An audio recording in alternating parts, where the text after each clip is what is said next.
Nag-react si Tom Rodriguez sa mga nagsabing boses Mickey Mouse siya sa cover niya ng kantang Versace on the Floor.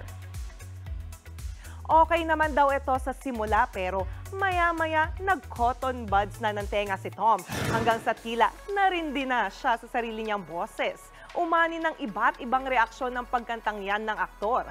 Ginamit pa yung background song ng influencer na si Ponzi sa kanyang vlog na eksena raw sa mga outing ng mga Pinoy.